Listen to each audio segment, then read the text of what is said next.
Hi, I'm Denogean.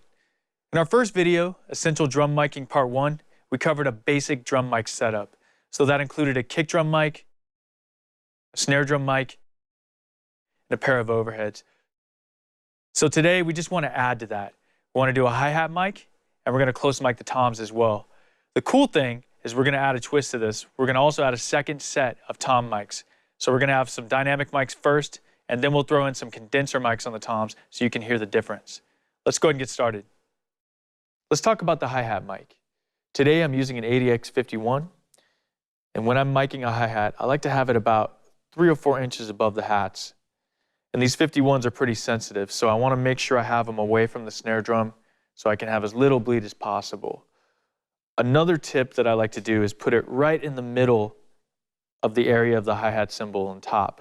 So I don't want it too much onto the outside because it can get a little bit too washy, and sometimes it can get distorted. You can play with the angles yourself and get the desired tone that you like. One thing that's really going to take an effect on this is your hi-hat technique. And what I want to do now is just demonstrate what this mic sounds like on its own.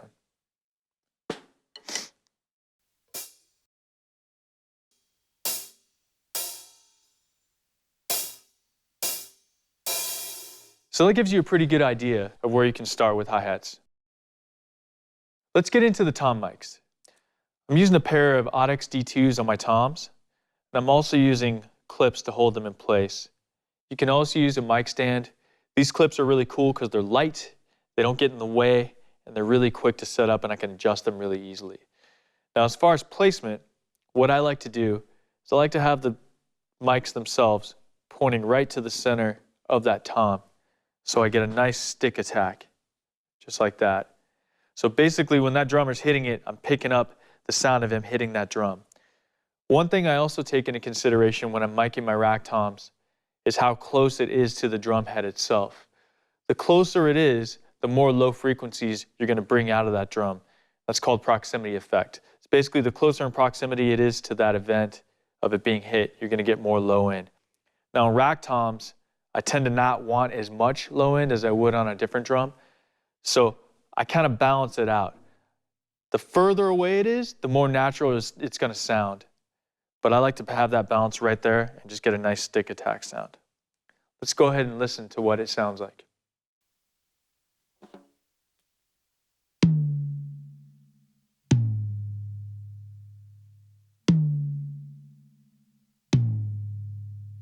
That gives you a good starting point on tom miking. So let's talk about the floor tom mics. Let's take a look.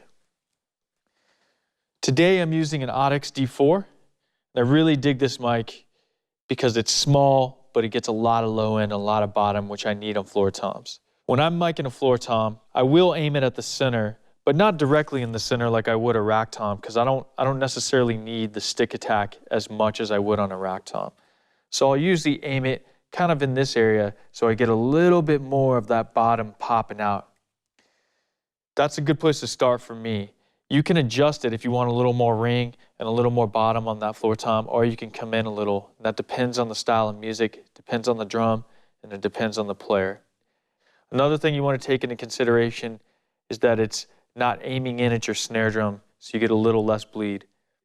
Let's go ahead and take a listen to what this sounds like.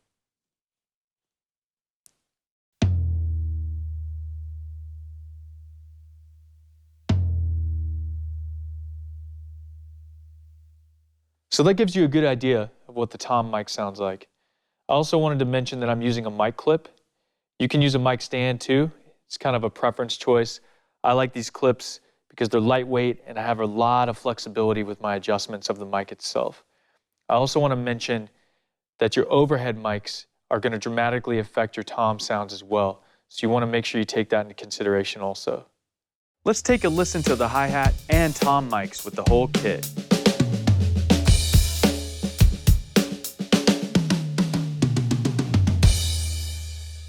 Now we have micro Ds on all the toms. These mics are a little bit different than the D2 and the D4. They're condensers, so they're going to have a little bit more sensitivity. But a lot of people prefer the sound of condenser mics on toms because of the detail that you can get. My mic technique stays the same on rack toms, regardless of the mic choice. And for me, I like a lot of stick attack when someone's hitting these toms. So I'm going to focus on the area where the drummer is actually going to hit that tom. What's great about the micro Ds is they're so small you can get full adjustment. You can move them up away from the drum or down if you want a really, really direct sound. I kind of split the difference, and I think that's where you should start as well. Let's go ahead and take a listen to what they sound like.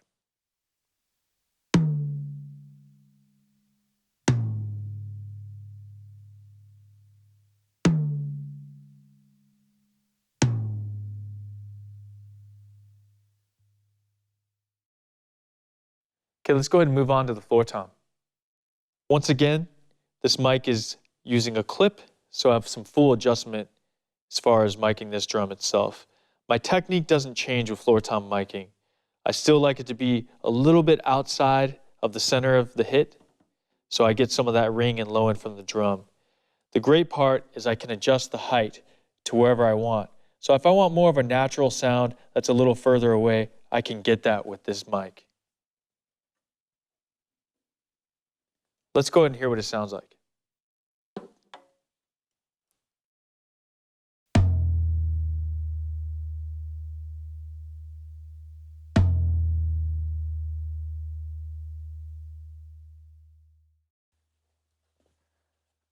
So it gives you a great example of what the micro Ds sound like on a drum set.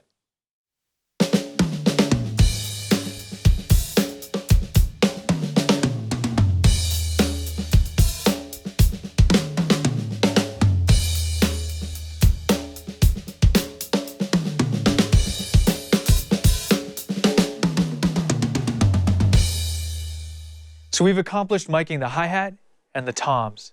This is a great way to have a full kit sound with close miking and the basic mic setup.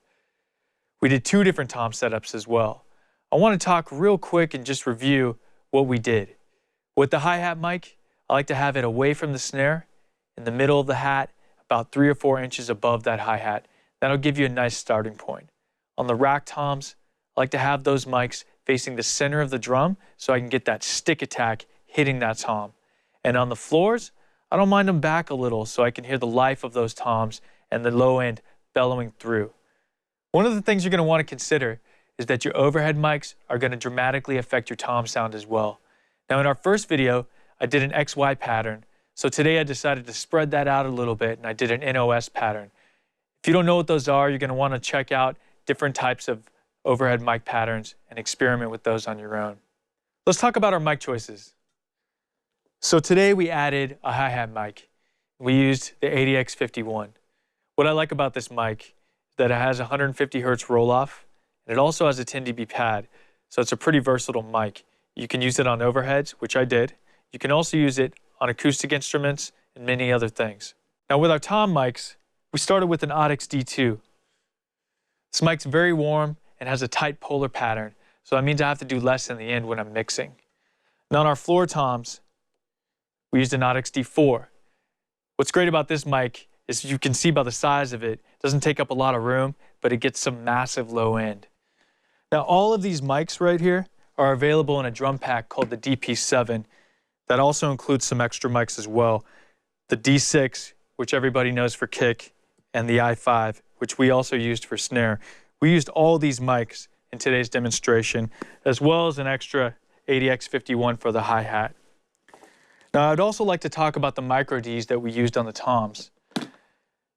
These mics are extremely versatile and really, really small. They don't get in the way. I've used them on cymbals, I've used them on percussion, but they sound exceptional on toms. And they have a really tight pattern, and they're very, very musical. Now, for more information on the micro Ds and the DP7 pack that I mentioned, you'll want to go to audixusa.com, and you can get more information there. Now, let's listen to what close miking can do for your drums.